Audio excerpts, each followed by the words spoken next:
I know that you don't understand the world you live in. You don't understand economics, for example. The barrage of financial ups and downs alone are enough to make your mind dizzy, with wages and inflations and imports and exports and taxes and interest and 1,000 other items relating to economics alone. There's no way you can begin to understand them, right? Look, we've just covered one area of life. How about religion? You don't know what real religion is all about. You know what churches are like. You know what books are like, religious books. You know about hymns. You know about religious people, but you don't understand what it means to be spiritual. World of human relations. You don't understand it, do you? You don't know what facial expression to put on your face when you meet someone. And you work hard to figure out the one you think is right for the occasion. That is called contriving. That means you're a very scared human being. That means you're not flowing, you're not relaxed. It means you're always looking out guardedly for the enemy. And maybe you can put the enemy at ease so he won't attack you if you happen to adopt the right facial expression. What I'm saying is that none of you here in this room or listening to this talk, none of you have the slightest idea of what life is all about. You don't know what you were all about. We mentioned some outside things. How about getting a little closer? You don't know what you're doing here. Now let's find out why you don't understand economics, religion, government, home life, sex, romance. Let's find out why you don't understand the thousands classification categories of human life. You don't understand any of them and their divisions and subdivisions. You don't understand them because you first don't understand and refuse to understand and don't want to understand that everyone in the world, including you, is absolutely insane. You're insane. You actually are. You can be mad, which you are, and go down and earn a living. You can know how, if you're a waitress, how to serve a table. If you work in a factory and put out pieces of machinery, you can know how to do that. You can build a home and live in that home. You can read books and you can go to school. You can do all these things and be absolutely mad, be idiotic. And I'll prove that you are. I'll prove that all of you listening to me are way out of the world of sanity. Well, I just said you don't understand yourself or life. That's it. Misunderstanding, confusion, chaos is insanity. What do you think it is? See, let me tell you the trouble. That's a strong word, isn't it? Imagine giving a talk like this out to some great religious body of people or out to society in general, telling them they're insane.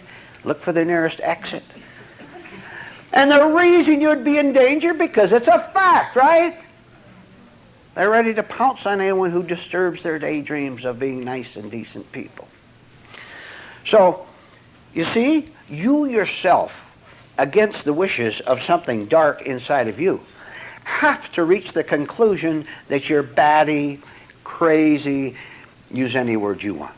Have we established that you're insane? Not as easy as that.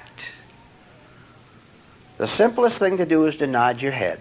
The simplest thing to do is to agree with what I'm saying to you. See, now you're honest about your insanity at least. You don't want to see it. And if you miss what you're hearing tonight, and the explanations and more details that we'll get later. If you miss it tonight, you'll go out of here worse than when you came in here. Because you've got a chance here tonight. You've got a chance here tonight to see emotionally what you now see intellectually only. I see you're mad, you're crazy, you can't do the slightest thing without worrying about it, which is insanity. And you can kind of understand that. Because when I say you don't know how to behave in front of other people, you put on your usual phony acts, and I see all of them, by the way. When you go into your acts, you can kind of sense the division in that. You can see that you're not a whole, free person. You can sense what's wrong. You don't know what's right, but you can sense what is wrong. What you must do finally is to see with your feelings what you're now seeing with your mind, which would be the beginning of the shaking apart and the destruction of your present world, which is insane. Now, I want to emphasize something before we go on. You don't know really what it means when I tell you that you're out of your mind. You don't understand it. You've got it covered up too much with other things, which I'll get to a little later. Let me illustrate our point up to this point. Here's a man who has to go out and do his fields, to work in his garden, agricultural garden. Farm, that's it, farm. He has to work in his farm. He has to walk down a path every day, a couple miles from his home to his farm. Every day he takes this path. I'm describing all of you in this room and listening to this talk. He walks down the path, and one day he falls off the edge of it and falls down a gully and hurts himself. Just like you hurt yourself today, you felt the pain and didn't know the cause of it because you never investigate causes lest it come too close to what you're hiding. So he went down the path and he fell down the cliff, hurt himself, and got up, and he said, wow, I don't like that pain.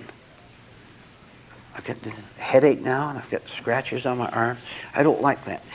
Now, I've heard that there's a man who has been down this path many times who knows more about it than I do. Although I've traveled this path many times, I don't understand it, obviously, or I wouldn't get hurt falling off the cliff every time. So I'll go to this man who understands the path, who, by the way, is called a sane man. He said, I must be insane. I'll go to the sane man. So he goes to this man and he consults him. And he tells him the story. He says, I go down this path and every day I fall off the cliff. Can you help me? And the sane man says, sure, I can tell you what to do. Just keep your eyes open. See, that is, sir, the sane man is telling the insane man, keep your inner eyes open. I know you're looking physically, just as you look physically. I know you're looking physically. But your inner vision is blurred because you're always thinking about things, and usually what you want, or how you're going to get revenge on someone, or some horror mental movie running through your mind. So the same man says, what you have to do is keep your head and eyes up, physically too, but you keep your head and eyes so that you can see the danger, so that you can see the hazards along the way. You do that, and you won't fall off the cliff anymore. And the insane man said, thank you. I feel a little bit more sane for you having told me that. Thank you so much.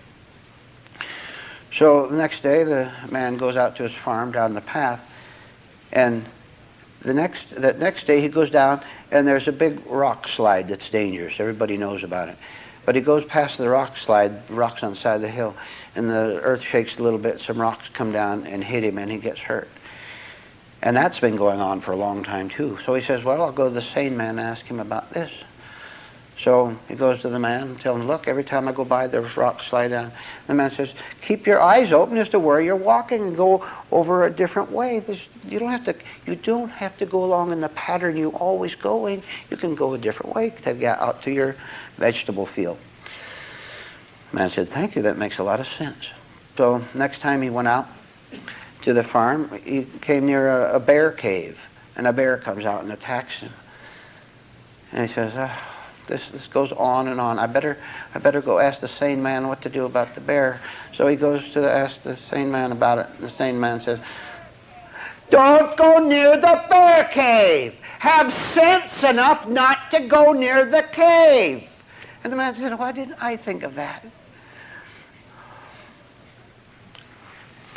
Well, the man got to thinking one day, the farmer, began thinking as follows.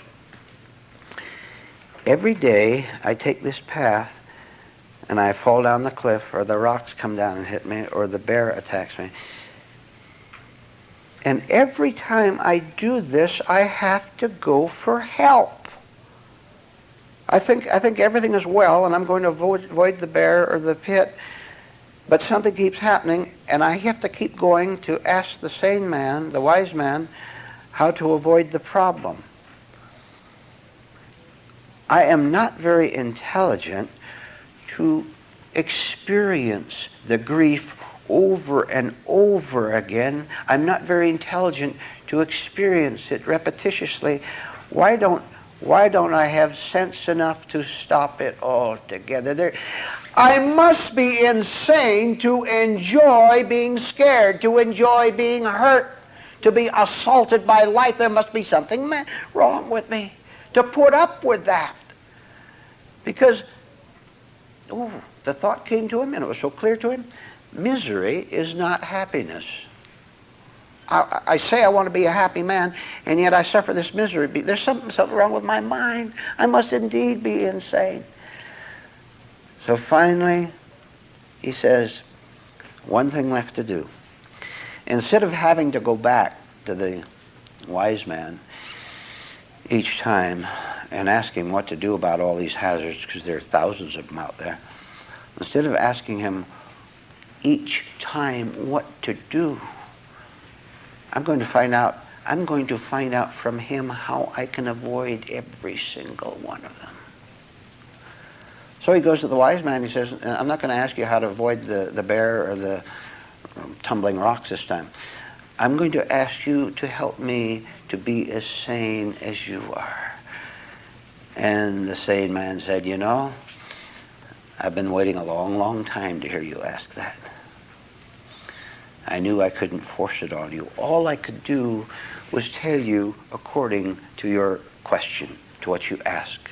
That's all I could help you. Now that you've asked for something higher, I can give you something higher. And so he taught him how to be sane, how to walk down the path and not be caught by all these hazards out in it, which is sanity. Now, here's the difficulty. There's no way you, being presently insane, can know what it means to be sane. So when I tell you about a man who can walk through life not being bothered by it, not being attacked by it, not being the victim of things out there, when I tell you that, your mind searches frantically around and tries to picture it, and that becomes impossible to do, of course. Because reality, sanity, real wisdom is not made up of thought or a collection of thoughts.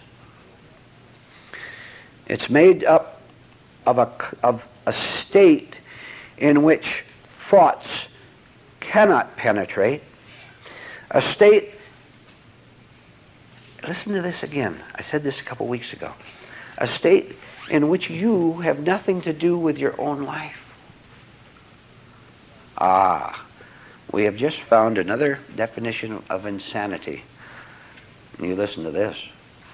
It is when you have everything to do with your own life, which is your present condition, right? Look how you think about yourself, about money in relation to you, religion in relation to you, other people in relation to you. I know it's driving you crazy. I know it has driven you crazy. And I know how difficult it is for you to start to be honest about it. And I wonder how many of you who are fairly new here tonight know what a very unique place you're in here tonight.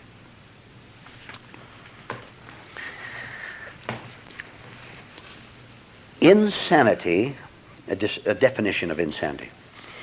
Insanity is a domination by personal desire to the exclusion of all else. Try that again. Insanity, stupidity. Insanity and stupidity are synonyms. You understand? They're the same thing. If you're insane, you're stupid. I don't care how many degrees you have, whatever. Insanity is the fierce, overwhelming drive of I want. I must have. Give me. I have a right to. That's insanity. Now, when there is only this, with it including self-protection, that's your desire. See, I must protect myself. See, you're protecting nothing. You're protecting absolutely nothing. I must defend myself against that fierce world out there. Incidentally, you are the fierce world that you're protecting yourself against. Now, I'm going to explain to you how real wisdom, sanity, a clear mind begins to develop. So we'll go over once more what madness is. It is a mind that is possessed, obsessed by an attempt to gain affirmation of its delusion. And of course, a mad mind has no perception of what I just explained.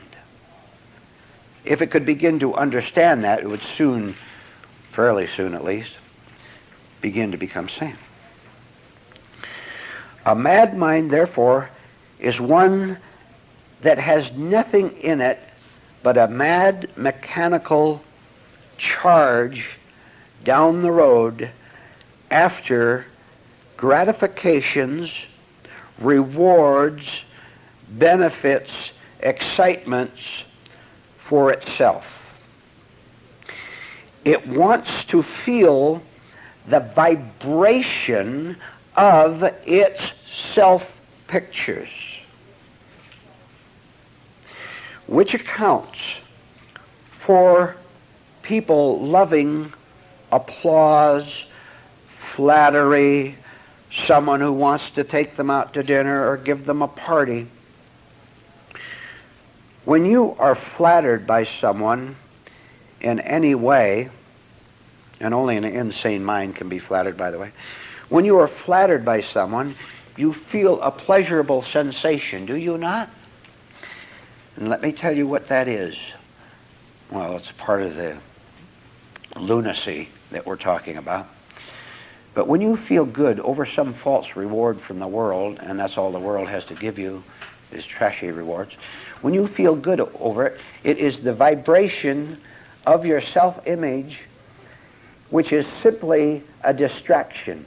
You love to feel the shaking of the self-image so that you can say, well, it vibrates, it thrills back and forth, therefore it must be real. Thank you for applauding me, for telling me that you love me. Thank you. Both the person who thinks he's loved or liked and the person saying it are partners in the lunatic asylum. Now, coming out of the madhouse consists of you as an individual. You have to do it all alone. Consists of an individual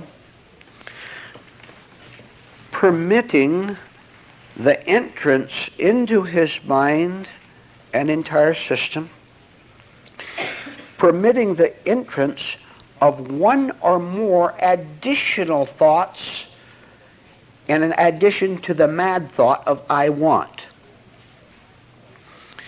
A mad mind only says, I want this. I want my self-images. I want this from the world. That's what madness is, the totality of an obsessed mind. Sanity begins as the individual permits the entrance of something else besides the obsession.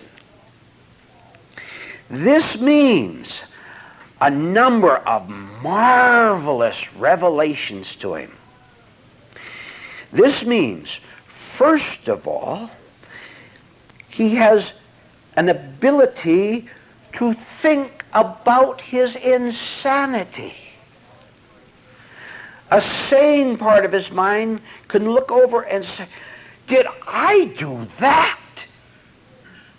Did I do that mad, cruel, vicious thing? I did. It happened. Wow, there sure must be something wrong with me. See, this is the entrance of something sane that is looking at the insanity and recognizing it as such, because sanity can recognize insanity. Insanity cannot recognize itself. Furthermore, besides the ability to recognize, a person then begins to see his mad actions, and he's able, for example, to foresee the consequences of them. A person who drives his car madly, a danger to other people, a person who appears respectable, but he's wrecking the economy and wrecking other life. If such a mad person were able to go into what we're talking about, he could permit the entrance of the idea, now just a minute, this sane thought is saying, the last time you got drunk and drove your car, you wrecked your car, then you came home and you beat your wife and you went to jail and you got fired, a whole string of things. This man who is an alcoholic finally begins to understand that something inside of him has been operating uninhibitedly, without inhibition, has been having free course in his life up till now. But now he is able to think about what he has been doing in the past. And at first, it's an observation. Then it's a question mark. Why do I keep doing this? And finally, as his sanity begins to grow, his intelligence begins to collect itself inside of him. Finally, he's able to put two and two together, and 1,000 things come to him, including some that we've talked about tonight, including the one about the love of vibration, which he takes as happiness. Even when he's arrested by the police for drunk driving and hauled off, he is the center of things. I'm no good.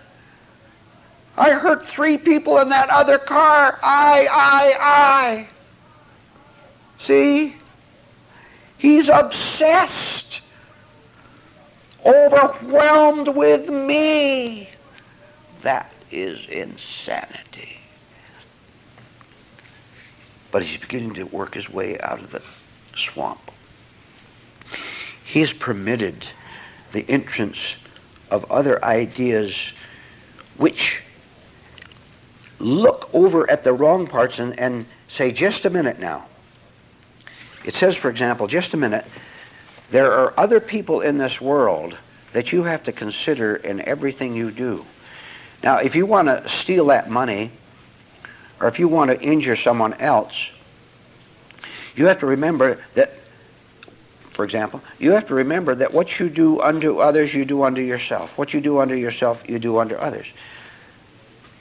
And you begin to see there's no separation in his behavior. You see, everyone in this world, because everyone is a lunatic, a raving lunatic, everyone thinks that you can get something for yourself by hurting another person, which is why lunatics have no conscience. And what they're getting, of course, is the vibration of the self-picture, the thrill, the excitement of I. You played that trick on someone else and you got all their money, or you hurt them in some way, and what do you care about that? All you care about is getting the thrill of the vibration of your illusion that you are you. You begin to see that there is no way you can ever separate yourself from all of life. You can't separate yourself from it because you are not separate from it. All this leads to a dissolving of everything that is bad, everything that's harmful, everything that's maniacal. So that the individual arrives at the state where he understands completely why he used to do what he did. Why he was such a wise guy that knew everything. All of you insane people listening to me know more than me, you think and you don't. This is your sickness. You, in your insanity, insist that you know more than me. And I'm talking about me seated here, telling you the truth. You insist you do. If you didn't, you would change. You don't see it. What you're doing, of course, is preferring a lunatic life in preference to true life, because just now there's no way you can understand that there's something else. You must, if any of you new people, you for example, if any of you new people don't come back to this class, you have condemned yourself. You know what you've condemned yourself to doing? To be 10 times as crazy, as vicious, as cruel as you now are. Well, I know that. I know as well as I know that chair there. That if you don't come back here, you are sunk. You don't know that. You're so sick. You're so insane. Why do you think I keep my distance from you people psychologically? There's a good reason for it. Not that you could ever contaminate me. There's something in me that wants nothing to do with your psychology. I'll tell you that. Well, we've gone from stark madness, tracked it down, seeing the cause of it, seeing that it infests the whole world. Everyone you've ever known in your life and everyone else you'll ever meet in your life is mad completely, and they don't know it. They talk about God, and they are religious madmen, mad women. Now, isn't it nice that you have heard this talk tonight? Isn't it nice to know that you don't have to remain insane? Ponder all these things then. Suppose you go into an insane asylum. You walk in the door, and you go into the big room where the people are, and you wander around and you look at the inmates of the insane asylum. And here's one woman sitting in a chair, and there's another chair opposite her, and she's holding an imaginary conversation with someone who's not there. There's a man, and he's watering an imaginary garden with imaginary water over in the corner, and he's talking about his carrots and tomatoes that he's planting over there.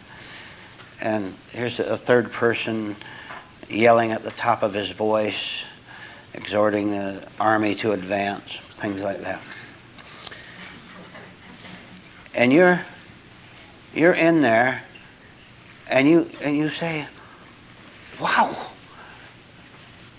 I don't understand why that woman is sitting there carrying on an imaginary conversation. And I don't understand why that man is pretending to water a garden. I don't understand it. Now, if you were that way, it'd be because you were as insane as they are, right? Right. See? Now, what did I tell you in the talk? I don't understand this economic system. They give you money with one hand and tax it away the next. See? You're insane. Now, if you go in that insane asylum and you see the man, the imaginary garden, and the woman talking to an imaginary person, you see that. If you understand that it is a lunatic asylum, you are not part of it. You say, well, of course she acts that. There's something wrong with her mind. See? You understand that simple fact? You're insane if you say, why is it this way? You are part of it. You are in that nut house yourself. Now, question. What are you going to do tomorrow when you go out in that world? Are you going to be bitter against it? Against what it's done to you? And what are those crazy people doing? If you only knew what my parents did to me, see? You belong in the nut house. You're as crazy as your parents are. Understanding is everything. And when I yell, I'm yelling at the devil, pushing him back,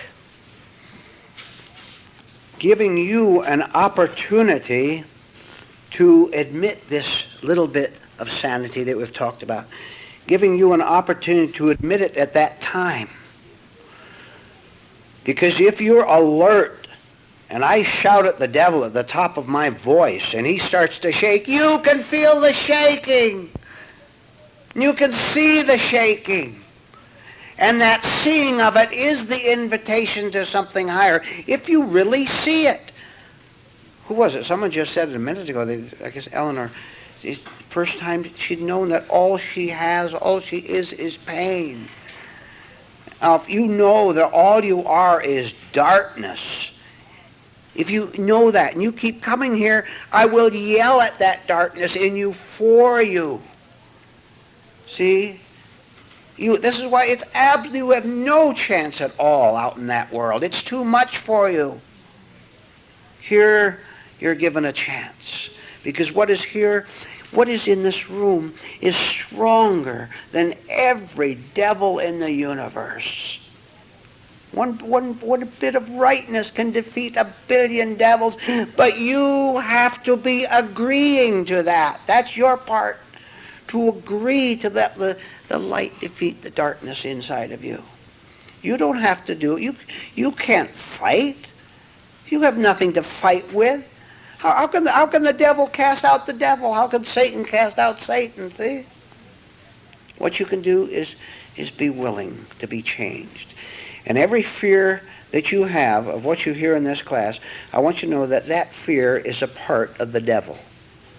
Any hardness that you have, any resistance, sometimes I see it in faces of people who go out here and leave the class. I can see them defying me. Don't you see? Do you see their insanity?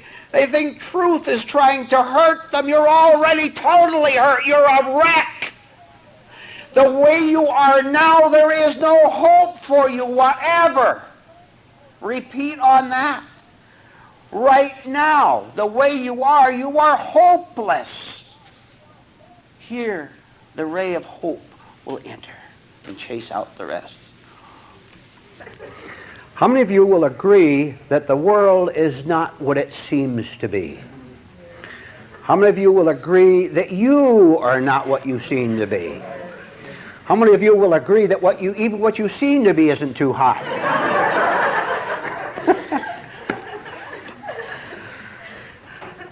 Because you don't know yourself as you are, You have idealistic images towards yourself, and you're always trying to keep it up. You even do little tiny nice things which you hate doing, don't you? Aren't you burdened by being nice? You don't even want to smile half the time when you come in here. You'd rather be your own nature, right? Scowling on the inside, and you like to scowl at someone. But you're so chained, and so you have to force a pleasant behavior that you don't feel. All right, we have established that the world as it appears to be is not the actual world. It's all a movie, isn't it? With, you know what a movie it is? With cowboys and the villains, action going on. But as the camera draws back out of the range of the scene, you see the extras, and you see the script girl, and you see the other cameras, and you see that the whole thing is a show. You were so involved with the drama. What are you, a cowboy or the heroine? That you're not able to see that you're a part of it. Not able to see that you're a part of it. You're caught in saying rehearsed lines, phony lines with everyone you meet. And you know, I've never been in an acting situation. Maybe some of you have. But when the show is over, Nancy, when the show is over, aren't you kind of glad that you can get off stage and take that costume off and be your own nutty self again?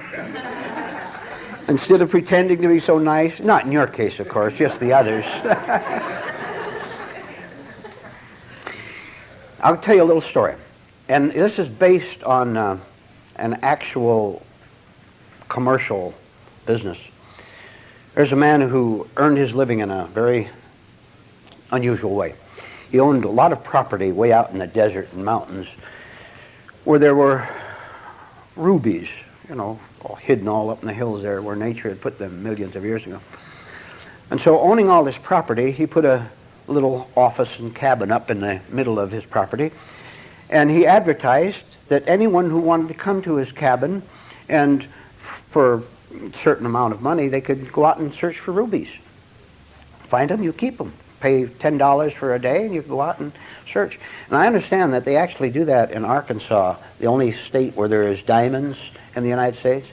For a few dollars, you can go out and search around and find $1 million diamond. It's yours. Well, anyway, this is what this man did. So he'd sit up in his cabin out in the front porch, and he'd take the money, and people would go hike all around. He could see them. He kind of watched them for safety and made sure that everything was all right.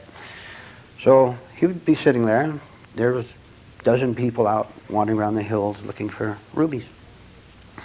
One day, a friend of his who'd known for years visited him. And so they greeted each other like old friends and sat down on the porch. And the friend said, "This is very interesting. I kind of envy the way you make a living. You just take the money and other people go out and do what they want and no work at all. You just take the money in and sit in the port and relax." And he said, "Yes, but I don't waste it. I do find it enjoyable. But as the owner said, I also do something else. Over the years that I've done this, I've studied the people who come here. And people are of 1,000 different types. And I sit here on the porch, and I have binoculars to watch the people further off, and I look at them. And you know, old friend, what I discovered? I discovered that things are not what they seem. Human beings have different motives inwardly than they tell you about. People say they want one thing when they really want something else. And even they don't know that they're doing this. Now, friend, here's what I'm talking about more specifically. See that? All those people out there are searching around for rubies. Believe me, that's not the real reason they came here at all. That's the last reason, really, they came here, to find rubies. They have motives, aims, and desires inside of them that they have never seen.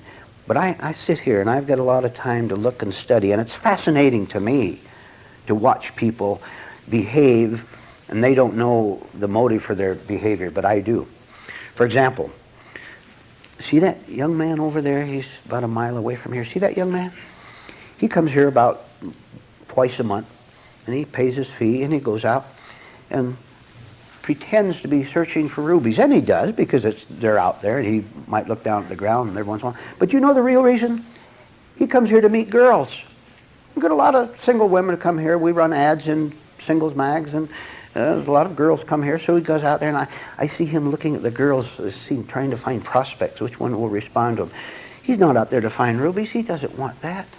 He doesn't want the secret treasure that's out there. He's out there to pick up girls. And the man continued, the owner continued to say, and see that girl over there that the man's got his eye on? He's going to approach her a little bit, and he'll say, hey, how are you doing? All that. You know why she's here? Because she doesn't know what to do with her life. She's had a lot of boyfriends in the past, and she doesn't want to hang around with her girlfriends and their idle gossip. So she comes out and pretends that she's hunting for rubies. But she doesn't. I've watched her, and there's a glaze in her eyes. She doesn't know where she's going, what she's doing. She's just wandering out there. Her mind isn't on searching for rubies. Look, she paid me that money, and she goes out there, and she doesn't even look for what she's paid for. I know that. I can see it. And I said, see that middle-aged couple out there?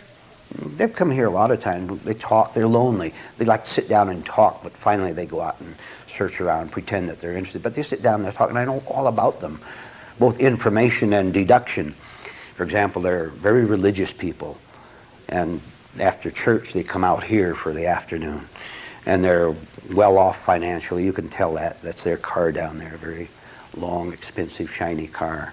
Very comfortable people. And so empty. This is what they do in place of going to the ball game or watching TV or going to the parties.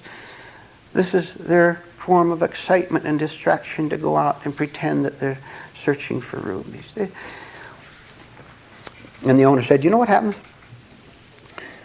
Nothing, as far as the rubies are concerned. Rarely does anyone ever find rubies, because that's not why they came out here. They say it, but they don't look for it, because that's not what they really want. Once in a while, the owner went on, once in a while someone will come out here, and I'll watch him, and I can tell there's a little bit of difference, because he'll come out here repeatedly. And I can see by the way he behaves out there. He's not paying attention to the other people. He has the sense to be interested in what he wants. He's not distracting himself from his own pain by talking to other people and wandering around with dazed looks as the others do.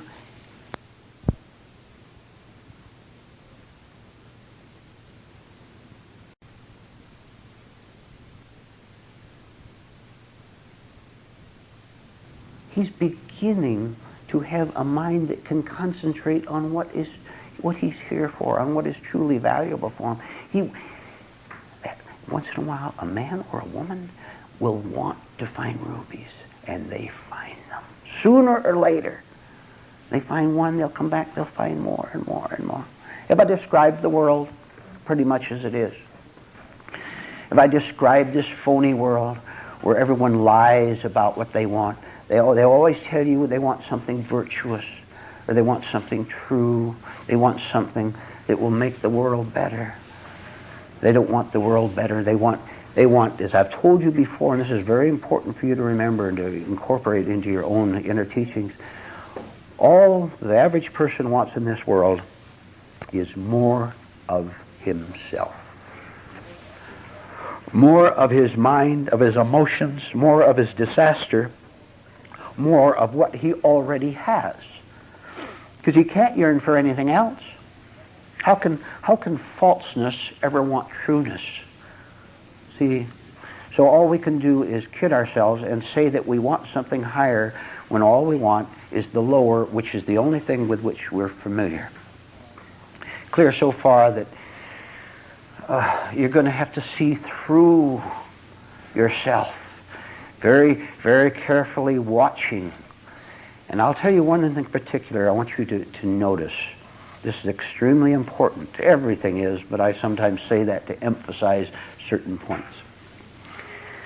Let me tell you what is the most intolerable, unbearable emotion to human beings who are not searching for the truth at all, and also for those who are just beginning to see the light a little bit. Seeing the light meaning to seeing your madness. The most intolerable, unbearable pain with human beings is the thought that they will no longer have the support and approval of everything that has supported and approved of them in the past. Now, you think with me toward yourself what that means, and divide it into two parts, which are really one, by the way. But look outwardly. First of all, what are you depending upon to keep you from cracking up? What you have to do. You're in a false position. What outward activity are you depending on that if it were taken away, you would crack up consciously? Better put that word in so you understand it better. You have your business, huh? You have your circle of friends out there. You have your certain little activities, food activities.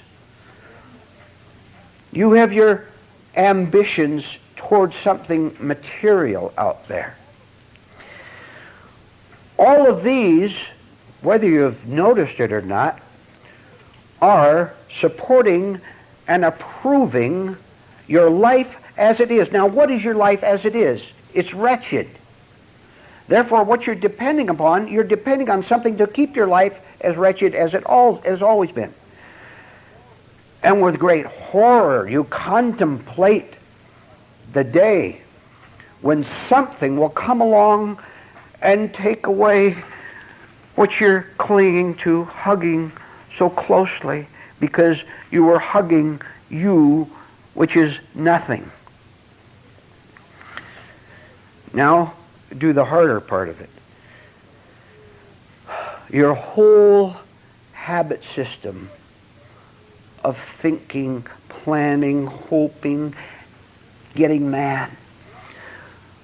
What are you counting on for support and approval inwardly that has you so entranced, hypnotized, that you don't understand it, that you don't see that it is something that is parading as you?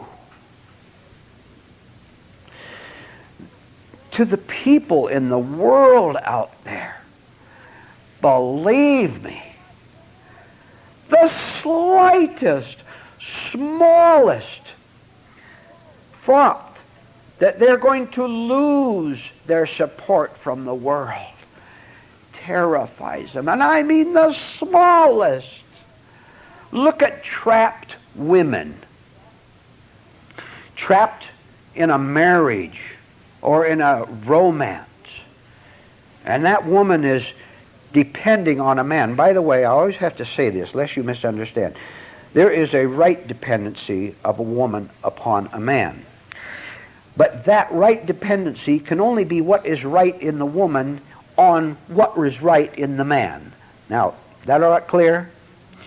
A wrong dependency, therefore, would be something wrong in the woman that depends on something wrong in a man. And of course the two to go together. That's why they are attracted to each other. Because they're both wrong and they both love the wrongness in each other that they have in themselves, which is simply self-love disguised as a nice marriage or a nice relationship. But a trapped woman who really wants to find the rubies of reality, a trapped woman could begin to study her terror at losing a certain man, a certain strength that she believes he has, which he doesn't have at all. She could begin to understand where she is afraid. And she went all the way with that. She would see that her fear is pointless because the man has nothing in reality to give her, correct? Let me repeat something that I observed the other day, which I brought up at a recent business meeting. I was out on the Boulevard Highway a few days ago, and there were a couple of hitchhikers in their 30s maybe, man and a woman. And they were standing in a place where lots of cars would go by, facing the traffic, and they had their little sacks and bundles down at their feet there. And I had a few minutes to observe them casually as I went by. And at first I was at their back, and I wanted to see their faces too.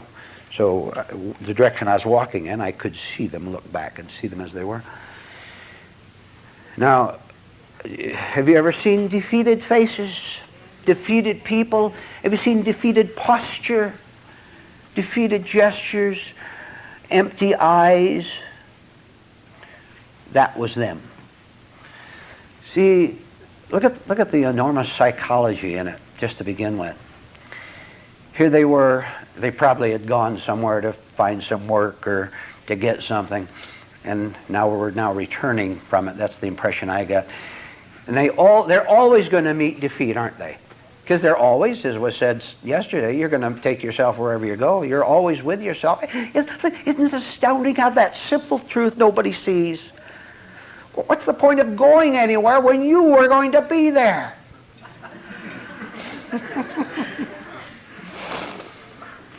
There they were standing there, and I first looked at the man, and he was just standing there. He had no life. Can you tell people have life, a little bit of life at least? You can, can't you? He had no life. He was standing there looking forward. And I looked over at her, and all the time that I was looking at her, her face was down. She was looking at nothing, of course. She couldn't see. Her mind had taken over her physical eyes, her vision. She wasn't seeing anything. She was looking down like that, hoping for something free. See all the psychology in it. Hoping for someone to give them something. Because in their confusion and their defeat, they didn't know how to earn it for themselves. And I've told you before, don't you ever pick up hitchhikers. You stay 100% away from them, never don't even have eye contact with them. Some of them will try to make eye contact to see if you're gullible, and they'll get $1 from you. You see a hitchhiker, you go around and avoid them. All right. There they were standing there in defeat. And, unless something drastic happens, that's the story of their life. Sooner or later, they're just going to fade away, never having found anything but what they lived all their lives, which is heaviness. And I, of course, had a number of impressions from it myself, one of them being what I just mentioned. See, they will never know what they could have had. The world, the vast majority of people, and if you're not careful, it applies to you, will not find what they could have had. But back to the woman part of it. See, she was like him, or they wouldn't have been together. Like attracts like. Negativity attracts negativity. So she was looking down at the ground. You can't, of course, talk to people. They have to approach truth. You can't go to them. They just ask you for $1, see? Here's, what you could have said, if you could have said it. Lady, why are you traveling with this man? Look at the condition you're in just by being with him. You see why you can't. She'll fight you and say, oh, he's my friend. He's been so nice to me. Look, so nice. You're out on a public street, hitchhiking a ride. And look, lady. Remember we talked about support and lady, please. When he's not looking, sneak away. If you walk away from him, he's going to feel secure and he's going to knock you down. He will. He's a brute. That man was a brute. He'll physically hit her. He may have. Batter her. Because he's an animal. I know he is. Do you know he is, or are you stupid? He's an animal.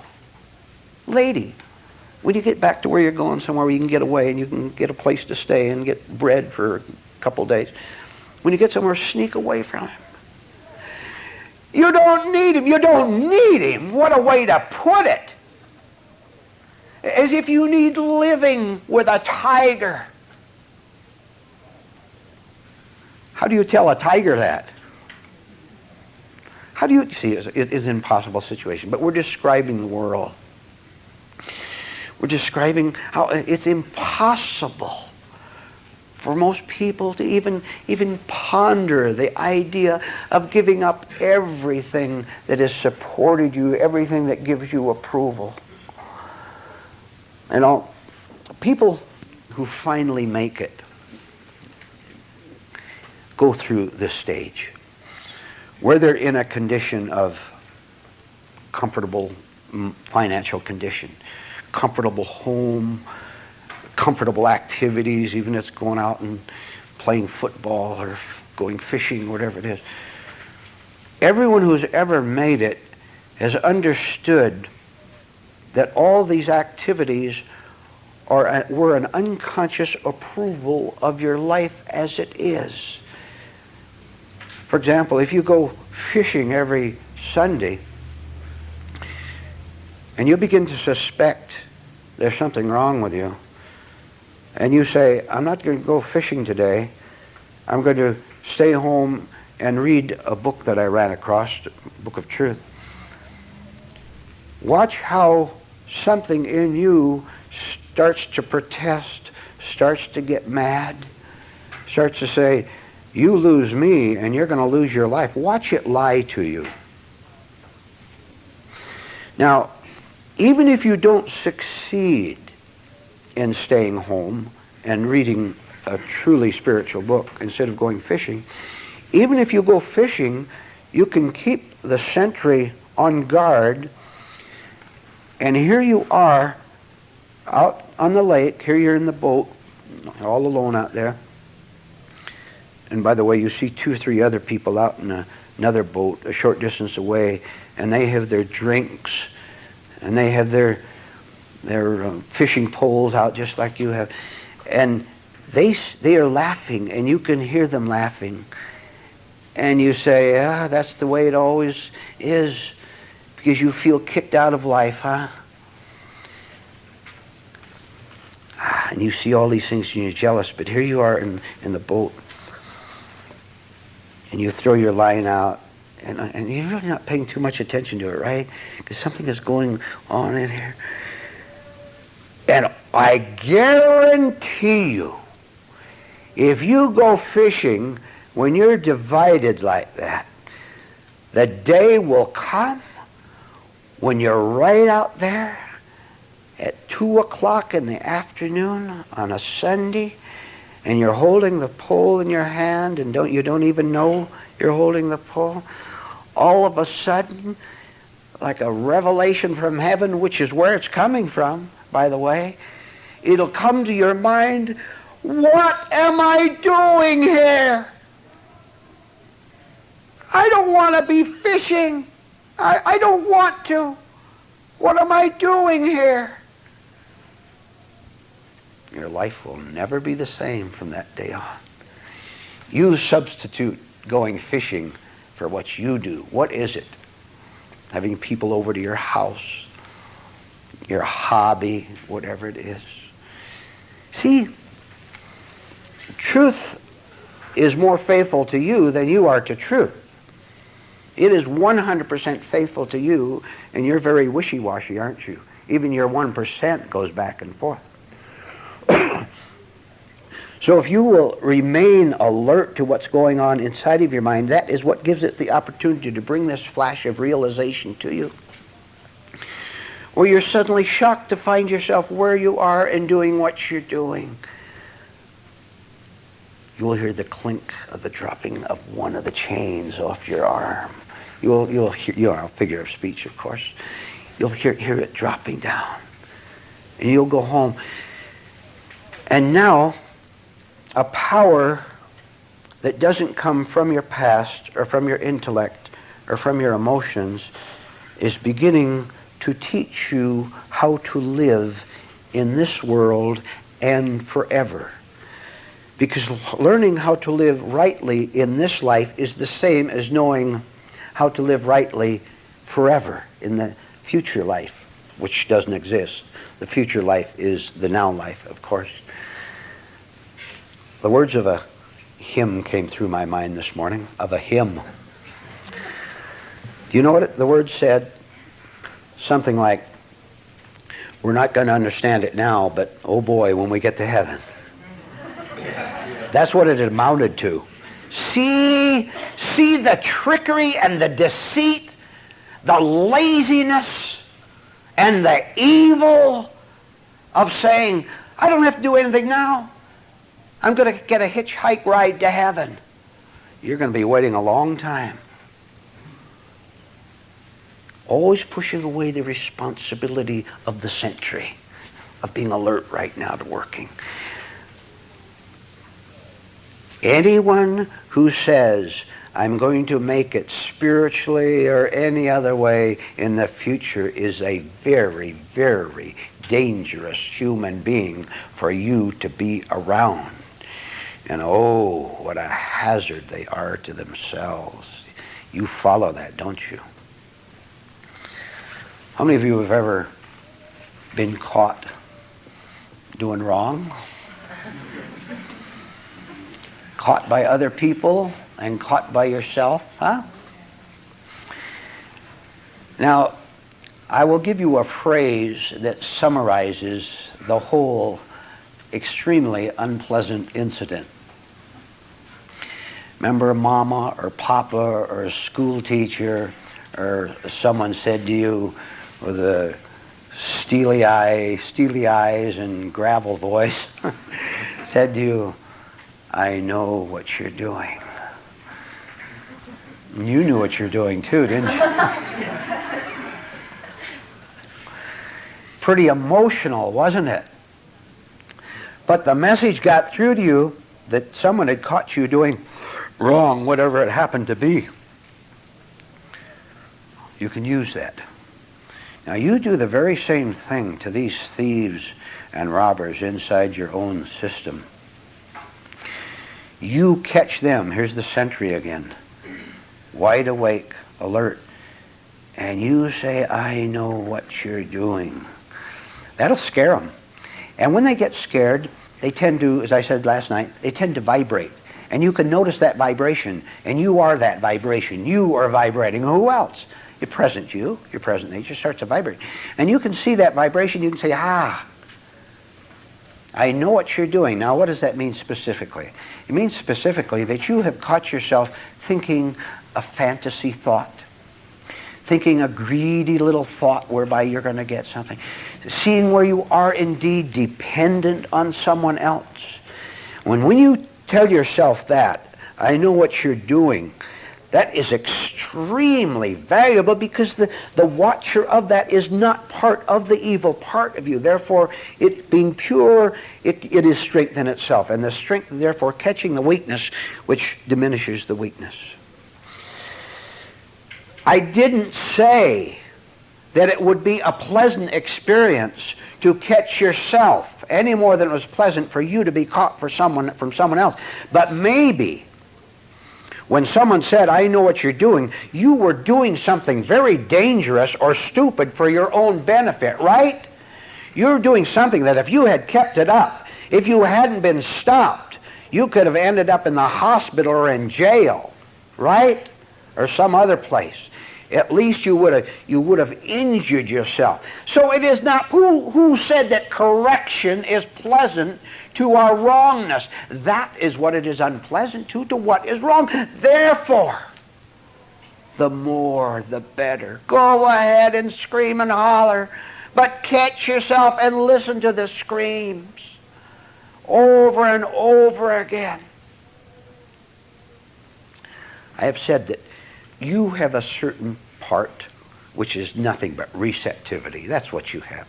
Receptivity which comes as you understand. There's no point living your life the way you're now living it, which is a truth. You know that. There's no point in it. So you have this receptivity And thank heaven, all the rest is done for you. I want you to get as fast as possible to the position where you can really see, I mean it, see for yourself that there's something outside of you. You don't know it yet. You're complete egotists. You begin to suspect that there is a power, a force, a kindly force. This is what love is. Force that can begin to operate on you because you can't do it for yourself. And again, this is a marvelous experience. When you catch for the first time that there's something outside of you that can actually change the course of your life, and does change the course of your life, that is called spiritual enthusiasm. That is called wanting to go out every day and find rubies, collect more and more every day. Welcome the light and let it lighten everything for you in your life. Christ attended a wedding feast, a wedding party. Remember? Somewhere?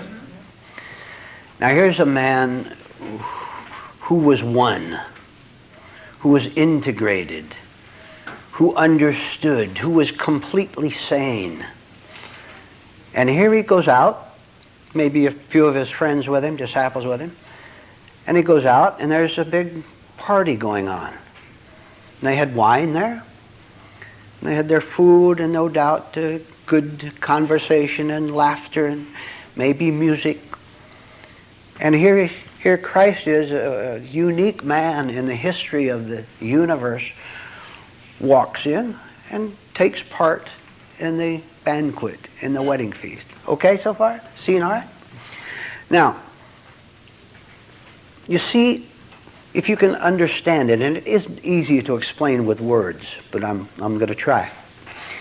You see, when you are one person, when you are whole, then all things are legitimate because you are legitimate.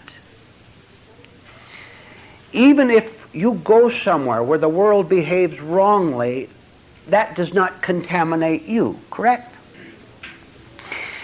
And you can then go out into the world and see, without being a part of anything that's wrong, you can go out in the world and take part in innocent activities, first of all and most of all because you yourself are innocent.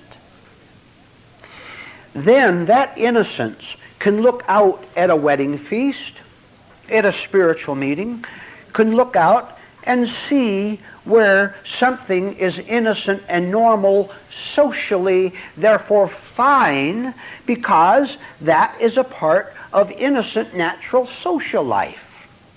It's not wrong to have a little party. It's not wrong to get together. It's not wrong to talk with people. It's not wrong to have fun. Now, the main thing is for you, wherever you go in this world, to be innocent yourself. So that wherever you go, there's no such thing as uninnocence coming in and taking you over. How can it when you are pure? You're in the other world. This other world can go anywhere it wants without being attacked or being contaminated. This means that there isn't, and I'll tell you, as far as the spirituality in this group, there's no such thing as two worlds. There's no such thing really as us being spiritual one time and being social another time. Not really, you understand. We divide it because of physical bodies and so on. This means that at the time the gentlemen were singing, that is just as spiritual as if you're hearing a talk. It's simply another form of it because you are awake at that time. You're not lost in it. You shouldn't have been lost in it. You shouldn't have gone back and say, oh, I'd like to be back in old Chicago or whatever. How many of you don't want to go back to old Chicago? I don't either.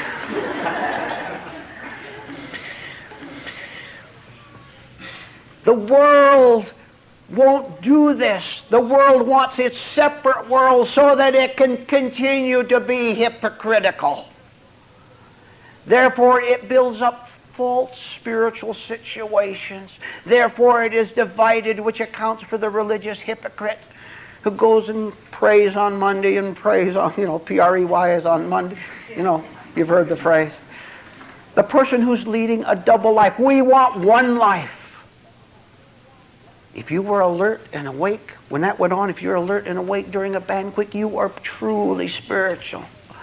To be divided anyway in this world is to not know what life is really all about and what you should be and could be all about. Do you understand what I'm talking about? Yes. Okay. Just briefly, one effect of being contaminated by the world is fear and heaviness, correct?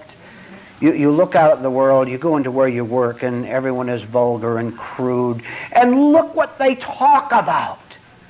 And they talk about how if they were in charge of things, how everything would be lovely.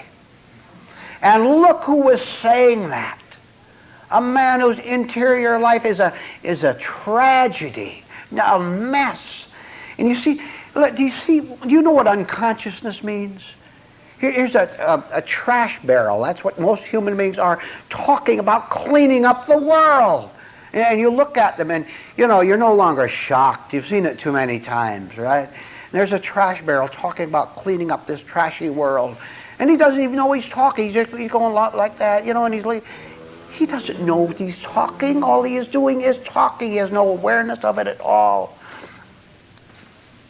You are still part of the trashy world if you're still afraid of it, if it can still make you heavy. And that is your love, to be heavy and to feel afraid of the world.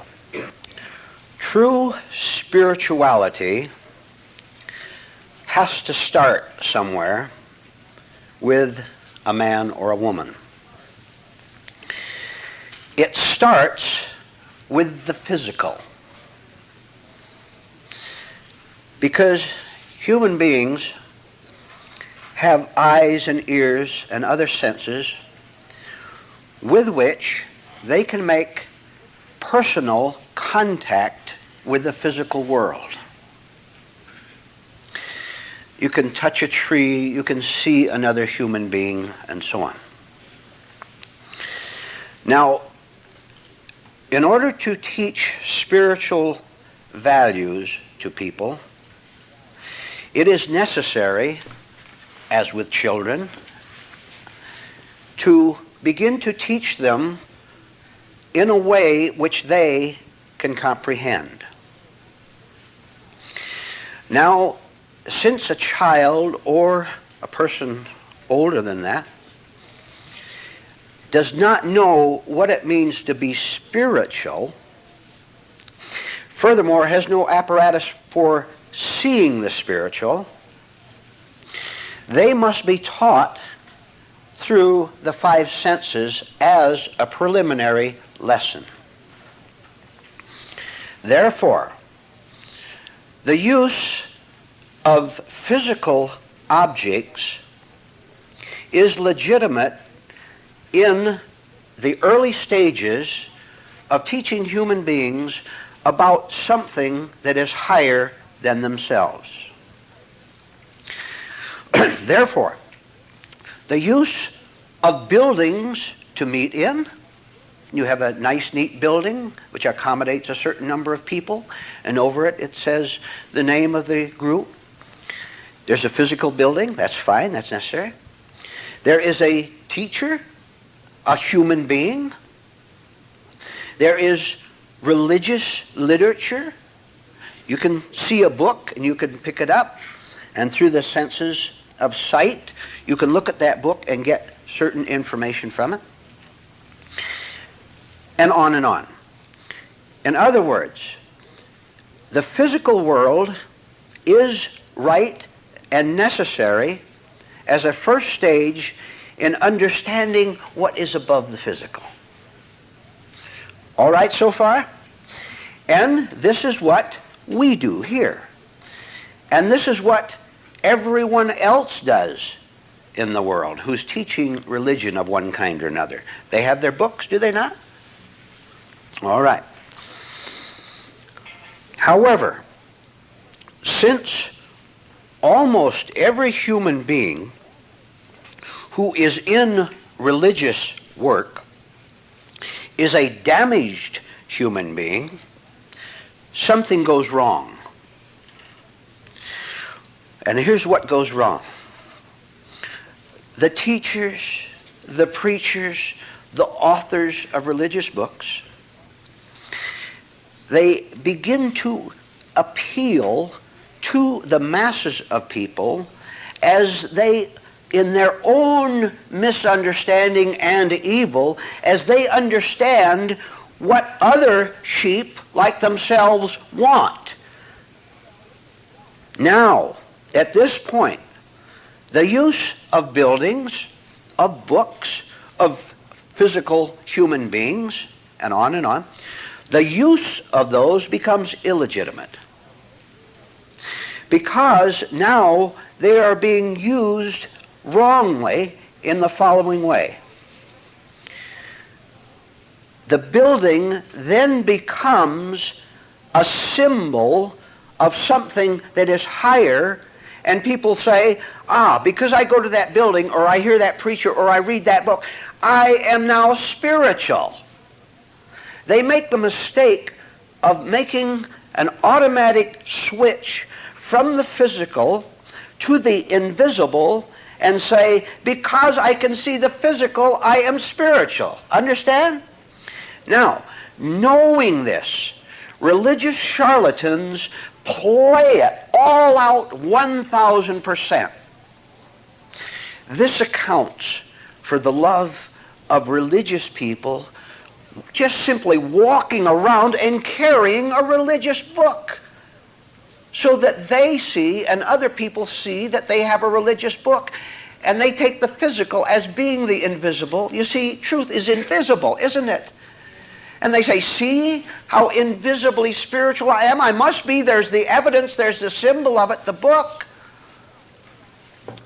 This also accounts for $10 million churches and other religious edifices with their great spires and their bells, all these things that are unnecessary, but which people want because they want the illusion of being spiritual encouraged, and that's what does it, right? So we have the mass of human beings thinking that they are living a spiritual life simply because they can see the elementary physical symbols of a spiritual life. And they take that. Now here's the real tragedy. I told you it's legitimate to have buildings and books to read from. Here's the tragedy. People do not want to go beyond that. They stay satisfied. Look, what effort is there in getting up in the morning and going down to a building, just walking on down the building and going on in and picking up a book and seeing a man who maybe has a very, very interesting personality and he has a robe on? There's nothing difficult about that. You don't have to be shocked. You don't have to see your self-deception of saying, well, I must be religious. Look at what I'm surrounded by. Religious books and religious music and religious people and religious words and religious hymns. That sort of laziness leads to destruction. Now, remember everything I've told you, and I'm going into something off of that a little bit. When leaders of religion, false leaders, with the consent of followers, you understand the leaders and followers have to be on the same level. One agrees with the other. The lie is there on both sides, the same lie, and they agree not to give the show away. All right. When religious leaders do their work of getting people in, they do every possible evil by, as I just said, manipulating the human mind and the spirit in order to nail once and for all, which isn't at all difficult, to ensure the attendance, which they live off of, to ensure the attendance of the sheep who don't want to go beyond physical symbols. No evil is beyond them. All evils are welcome. Because religious leaders, after a certain time, probably about the age of 18, have so closed their minds to reality and truth that they can lie with a hardened heart and not see it themselves. Therefore, they are not consciously disturbed by the deviltry that they perpetuate on the followers. Now, there is no way I can tell you with words what goes on when organized religion combines itself with ordinary things in this world. For example, ordinary psychology, the study of human motives. There's no way I can tell you how evil it is. Now, next, I'm going to tell you something that I can't tell you. I'm going to talk about something that I can't talk about. And you'll understand. Very recently, on television,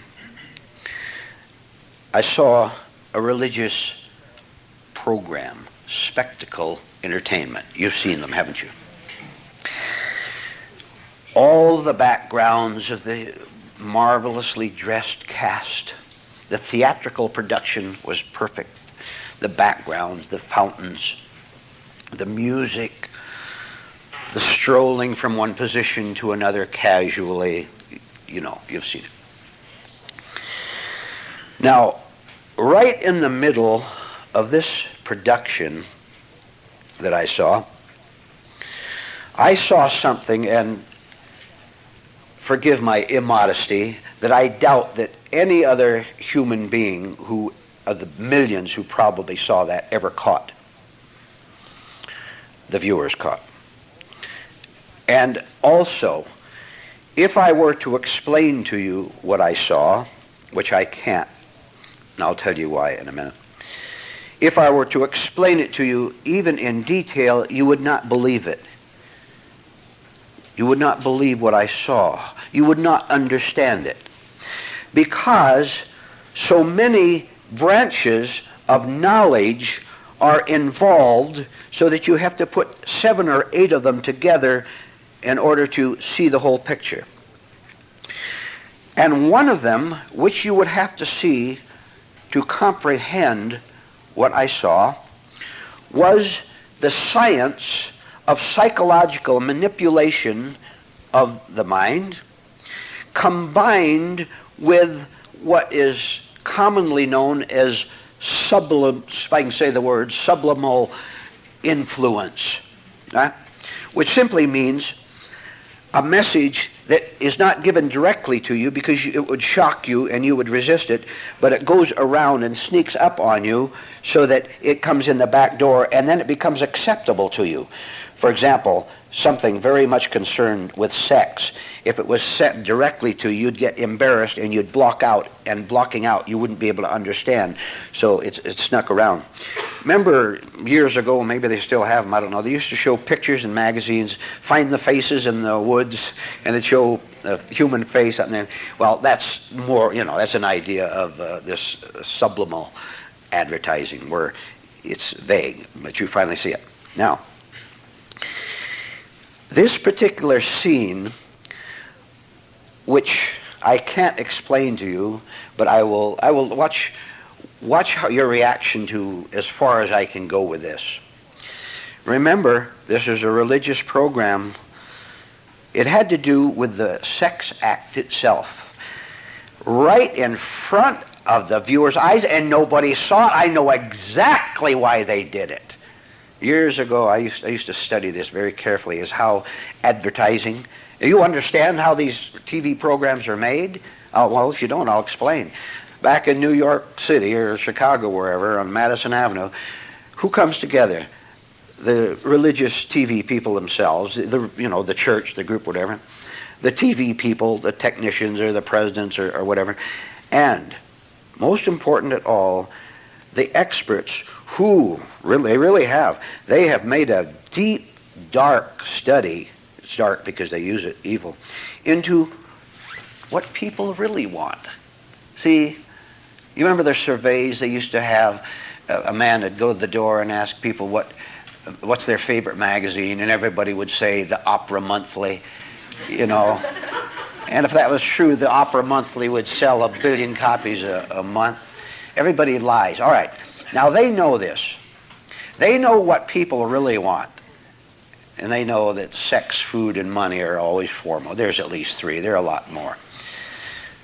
So they get together in this big office and they carefully work out for the religious people what they work out for all the other big corporations in America in order to get the message over.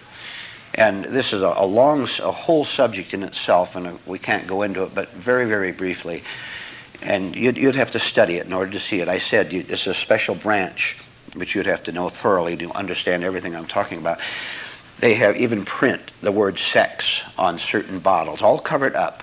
So that it's subconscious. You see it, and then it's gone before you get scared. Then they bring it up. And they get you aroused with sex. And when they get you aroused, even by the word sex, you're liable to buy the loaf of bread or whatever they want to sell you, because now you're stimulated, you get excited, you want to act, you want to do something. And that loaf of bread connects with sex, so you buy the loaf of bread. On and on and on. This particular ad shows the utter degeneracy of organized religion. How, and again my favorite phrase, one of them, nothing is too low for lost human beings to do, especially those parading around as spiritual religious people. Now, what's this all have to do with you?